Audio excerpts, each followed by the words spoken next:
Welcome to our channel, Crime Loom, the place where true crime stories come alive. It was a quiet summer night in Salt Lake City, Utah, in June 2002. The Smart family home sat peacefully on a hillside overlooking the city lights. Inside, 14-year-old Elizabeth Smart was asleep in her bedroom. Her younger sister, Mary Catherine, slept beside her. The air was still and nothing seemed unusual. Then, sometime after 2 in the morning, a strange sound broke the silence. A floorboard creaked. The faint glow of the moon slipped through the window and a shadow appeared in the doorway. A man stood there holding a knife. He whispered sharply, telling Elizabeth to get up and not make a sound.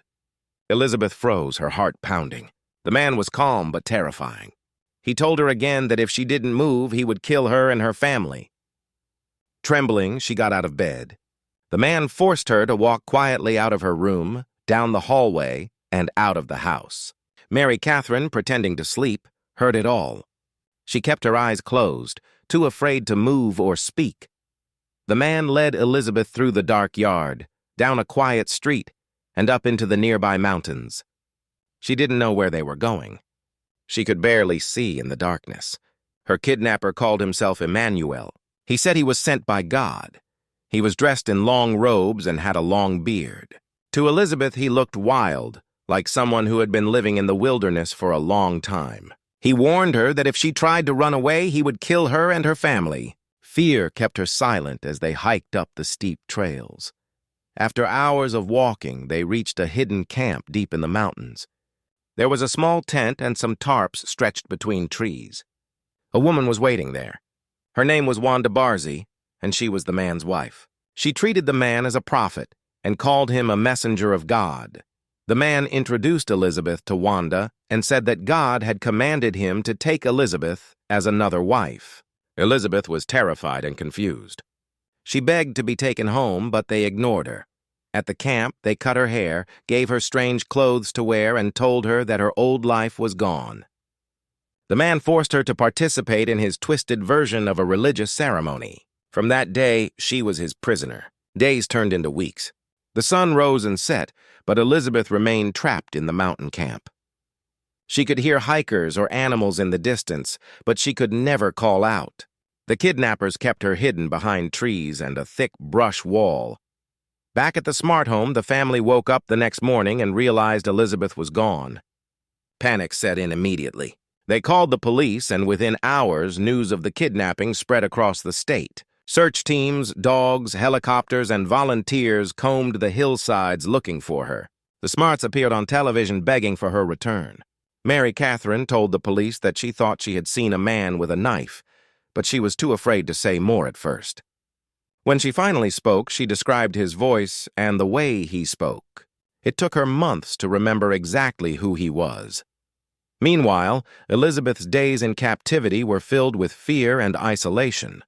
The man, whose real name was Brian David Mitchell, kept her bound or close by at all times. He told her that she had been chosen by God to be his wife and that she would help him build a new church.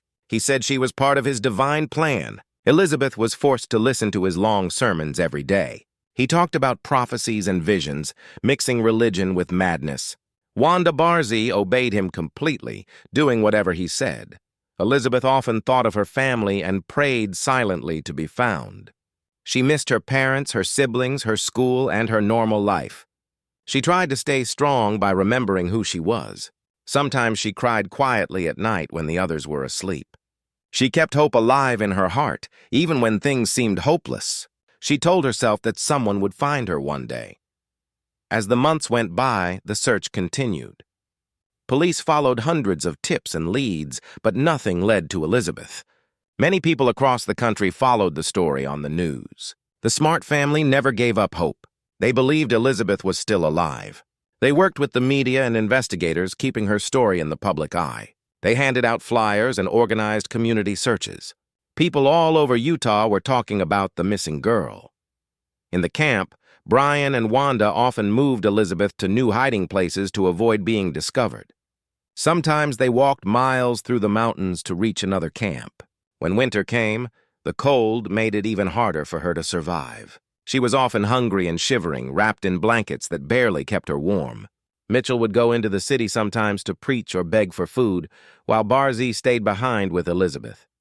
During those times, Elizabeth sometimes thought about escaping, but she was terrified he would find her and kill her family like he had threatened.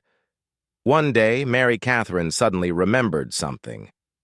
She realized that the man who had taken her sister was a person the family had hired once to help with roof repairs. His name was Brian David Mitchell, and he had called himself Emmanuel. This detail changed everything. The family gave the information to the police, and a sketch of Mitchell was made public. The sketch was shown on television and printed in newspapers. People began calling in tips about sightings of a man matching that description. Mitchell, seeing the attention, decided it was too dangerous to stay in Utah's mountains.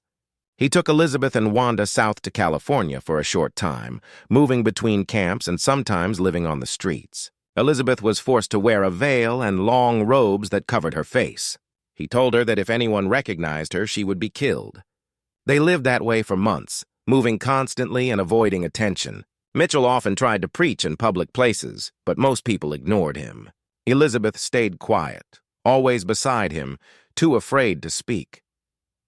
By early 2003, the trio returned to Utah, wandering through towns and small cities. Mitchell kept his beard long and continued to wear his strange robes. Elizabeth was disguised again, her face hidden by a gray veil. In March of that year, they walked through the streets of Sandy, Utah, a suburb not far from Salt Lake City. It was broad daylight. Two people saw them and thought they looked familiar. The man in the robes looked like the kidnapper they had seen on TV, and the girl walking with him looked like Elizabeth Smart. The witnesses called the police immediately. Officers arrived and approached the group near a store. They asked for names, but Mitchell and Barzee lied, claiming to be travelers. Elizabeth stayed quiet, unsure of what to do. The officers pressed her gently, asking if she was Elizabeth Smart. At first, she didn't answer. She was afraid that if she spoke up, Mitchell would hurt her. But when they separated her from him and spoke kindly, she finally whispered, "I'm Elizabeth Smart." The officers were stunned. They had found her alive 9 months after her kidnapping. News spread quickly across the country. Elizabeth was taken to safety and reunited with her family that same day. Her parents held her tightly, crying with relief. The whole nation celebrated her rescue. After months of fear and uncertainty, the nightmare had ended. Brian David Mitchell and Wanda Barzee were arrested immediately. The long legal process that followed would take years. Mitchell claimed that he had been following God's orders, and for a time, questions about his mental health delayed the trial. Elizabeth bravely testified about what had happened to her, describing how he had kidnapped her, held her captive, and controlled her through fear and manipulation. She showed remarkable courage throughout the ordeal. In 2009, Wanda Barzee pleaded guilty to federal and state charges. She was sentenced to 15 years in prison. She later expressed regret, though many questioned whether she truly meant it. Brian David Mitchell was found competent to stand trial after long psychiatric evaluations. In 2010, a federal court convicted him of kidnapping and transporting a minor for illegal sexual purposes. He was sentenced to life in prison without the possibility of parole. He would spend the rest of his life behind bars. Elizabeth's family tried to rebuild their lives. The trauma had been deep, but they were grateful she had survived. Elizabeth returned to school and eventually began to speak publicly about her experience. At first, it was hard for her to talk about it, but over time, she realized that her story could help others. She wanted to give hope to victims of kidnapping and sexual abuse. She founded the Elizabeth Smart Foundation to promote safety and recovery for victims of abduction and exploitation. In interviews, Elizabeth explained that her survival was rooted in hope and faith. She refused to let her captors define her. She wanted to live fully and help others heal. She said that while she could never forget what happened, she had learned to move forward without fear. Her story became an example of resilience and courage. Years later, Elizabeth wrote a book called My Story, in which she described her ordeal and how she rebuilt her life.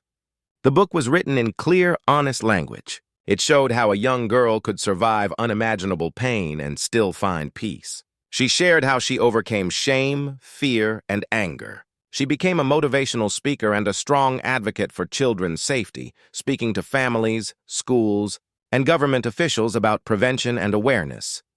Elizabeth also helped promote the National Amber Alert System and worked with organizations that support missing and exploited children. Her voice became one of compassion and strength. When Wanda Barzee was released from prison in 2018, Elizabeth spoke publicly again. She said she had forgiven her captors but still felt strongly that Barzee remained dangerous. Her comments reminded people that forgiveness doesn't mean forgetting, and safety must always come first. As an adult, Elizabeth continued to live a full life. She married, had children, and continued her advocacy work. She appeared in documentaries and interviews not as a victim, but as a survivor and teacher. Her story inspired countless people around the world. She showed that even after the darkest experiences, there can be light and purpose. People often wondered how she survived such a long time in captivity without giving up hope. Elizabeth explained that she held on to the thought of her family. She believed they were looking for her and would never stop. She also believed that her life still had meaning and that one day she would be free again. That hope kept her alive. The case of Elizabeth Smart changed the way America thought about missing children. It showed the importance of quick action, public awareness, and community involvement.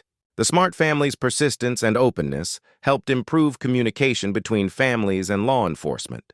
It also inspired new training for police and volunteers in handling child abductions. Many credit the Smarts for turning their pain into a mission that saves lives. The image of Elizabeth being reunited with her family remains one of the most emotional moments in modern American crime history. It was a reminder that even in the worst situations, miracles can happen.